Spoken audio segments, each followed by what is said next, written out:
Welcome to the Mussar Torah podcast for Parshas Lecha. Join us as we explore the weekly Parsha, uncovering valuable insights and striving to become the best versions of ourselves through Mussar teachings. This week's Parsha begins with one of the most famous commands in the Torah, Hashem's call to Avraham to leave everything behind and embark on a journey to the unknown destination. The very first pasuk states, "Vayomer Hashem el Avram, Lech Lecha me'artzecha, mimoladetcha u'mibeis avicha el ha'aretz asher areka." And Hashem said to Avraham, "Go for yourself from your land, from your birthplace, and from your father's house, to the land that I will show you." Here's a question that should strike us immediately. Why does Hashem need to use three different descriptions: land, birthplace, and father's house?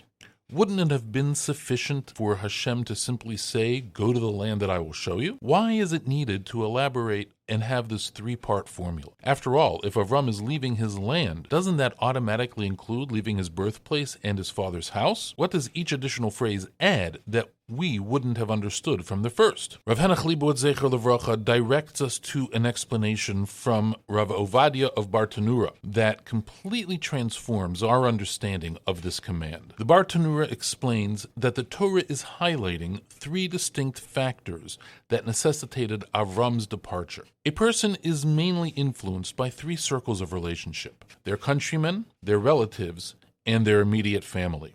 These aren't just three random categories. They represent increasing levels of intimacy and influence in a person's life. It is for this reason that Hashem commands Avram to leave all three of these factors behind, because in each one, in its own way, could jeopardize Avram's faith and mission. Now here's where the teaching becomes truly startling. Rav Henoch points out that the Bartenura's words yield a shocking lesson for us all. We are talking about Avraham Avinu, a paragon of faith and conviction. This is the same Avraham who at the age of 3 introduced monotheism into the world and destroyed his father's idols. This is someone whose entire existence was defined by his emunah, his faith in Hashem, and that determined every action he took. To take this even further, Avraham had already demonstrated his willingness to sacrifice everything for his beliefs. He was thrown into Nimrod's furnace specifically because of these very townspeople, family members, and countrymen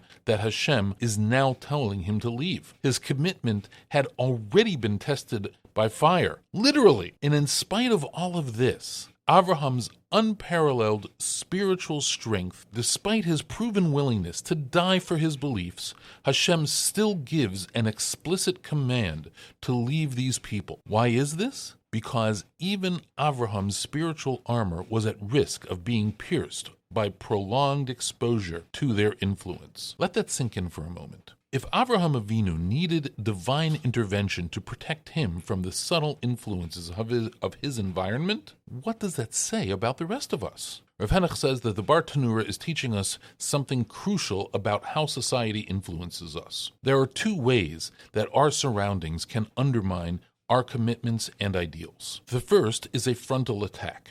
This is where different groups and movements openly market their ideologies, values, and lifestyles in the hope of attracting new converts. They make their pitch directly, trying to convince us that their way is better. While this type of influence is certainly dangerous, it's also detectable. When someone openly tries to change your mind, you know what's happening.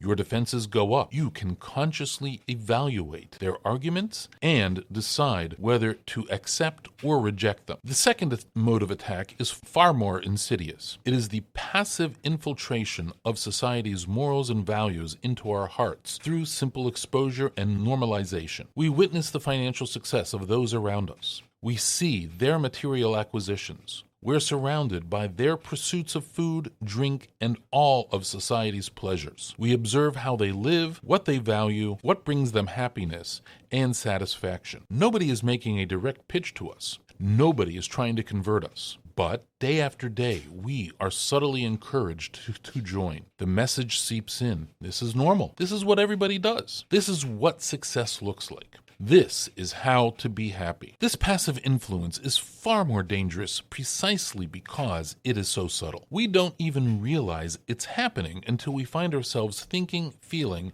and wanting things that don't align with our stated values and beliefs. The Bartenura is teaching us something profound. Even someone on the spiritual level of Avraham Avinu is susceptible through osmosis to the enticement of society. Not just any society, even a society that despises him. Think about this carefully. Avraham wasn't living among people who admired him or shared his values. These were the people who had tried to kill him for his beliefs. Yet, even in such a hostile environment, the subtle influence of their lifestyle and values posed a spiritual danger. This isn't about personal weakness or lack of conviction. It's about the fundamental human reality that we are social creatures who absorb the attitudes, values, and priorities of those around us, often without even realizing it. If Avraham needed divine protection from these influences, how much more so must we be on guard? We live in a society that may not be actively hostile to religious values, but whose priorities and pursuits are often fundamentally at odds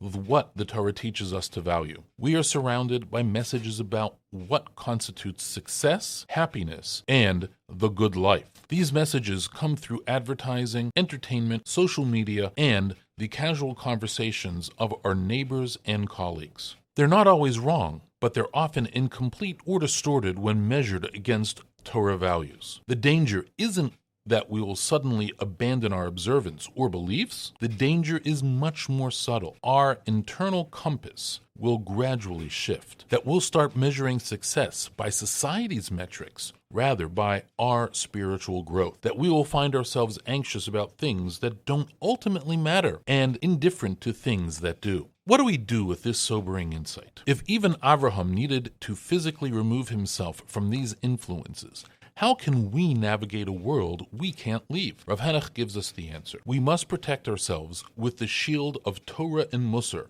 from the spiritual onslaught of our surroundings and environment. Notice that Rav Henoch specifically mentions both Torah and mussar, not just one or the other. Each serves a distinct but complementary function in protecting us from negative influences. Torah study connects us to eternal truths and helps us develop a value system rooted in something beyond societal trends. When we immerse ourselves in Torah, we are absorbing a completely different set of priorities and values. We are learning what Hashem considers important and what true success looks like. This creates a counterweight to the constant messages we receive from our environment. Mussar study helps us honestly examine our thoughts, motivations, and the subtle ways our environment shapes us. Mussar works on our midos and helps us become conscious of the influences we are absorbing without even realizing it. It teaches us to look inward and ask difficult questions. What am I really pursuing? What do I actually value? Where are these desires and anxieties coming from? Together, Torah and mussar create a comprehensive defense system. Torah gives us the framework of what's right and true. Mussar helps us apply that framework to our actual lives and recognize when we are drifting from it. Here's a practical application for this week. Let's all commit to a daily practice that strengthens our shield of Torah and mussar. Even just 15 minutes a day can make a profound difference. For Torah, it could be a daily shiur you listen to a few minutes with a sefer, or a text study with a chavrusa. The key is consistency and intentionality. You're not just learning information, you are absorbing values that will counteract the values you absorb from your environment throughout the rest of the day. For mussar, it could be reading a brief passage from a classic mussar sefer like Mesilas Yesharim or Chas Tzadikim, or spending a few minutes in honest self-reflection about your day. Ask yourself, what influenced my decisions today? What was I pursuing? Were my priorities aligned with Torah values, or was I unconsciously following society's script? The combination of these practices creates a powerful protective shield. You're not just passively absorbing whatever influences surround you, you are actively choosing which values and priorities will shape your life. The three-part command to Avraham, leave your land, your birthplace, your father's house, wasn't redundant. It was a comprehensive warning about the multi-layered ways our environment influences us. From the broadest societal level down to our most intimate relationships, We are constantly being shaped by those around us. The Bartenura teaches us that even someone on Avraham's spiritual level needed protection from these subtle influences. How much more so do we need to be vigilant and proactive in safeguarding our spiritual values? The answer isn't just isolation or judging others. The answer is strengthening our shield of Torah and mussar, creating a consistent practice that helps us stay rooted in eternal values, even as we navigate a world with very different priorities. Thank you for joining us for this episode of Mussar Torah Podcast. Until next time, may we all merit to strengthen our shields and stay true to our deepest values. Have a good Shabbos.